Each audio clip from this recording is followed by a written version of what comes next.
हर हर महादेव। नमस्कार, प्रणाम, स्वागत है आप सबका री महाराज चैनल में। तो दोस्तों, आप सब कैसे हैं? आशा करते हैं बढ़िया होंगे, जहाँ भी होंगे स्वस्थ होंगे, मस्त होंगे, अपने अपने काम में बिजी होंगे।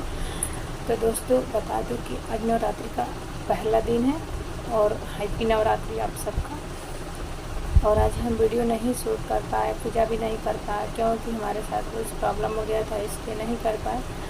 कल से कंटिन्यू वीडियो मिलता है आप लोगों के लिए, और अच्छा वीडियो शूट करेंगे। शॉर्ट वीडियो, लॉन्ग वीडियो भी शूट किए हैं। प्लीज़ जैसे शॉर्ट वीडियो का प्यार दिला देते हैं, वैसे लॉन्ग वीडियो का प्यार दिला दीजिए। दोस्तों, हमको इतना सपोर्ट करिए, इतना सपोर्ट करें कि अपने बीच हमको लाइए, अपने बीच हमको लाइए, क्योंकि हाथ जोड़ के आप लोग से रिक्वेस्ट है कि मैं बहुत परेशान हूँ। दोस्तों, क्या बताऊँ, अपने घर का परेशानी आप खुद से शेयर नहीं करना चाहती।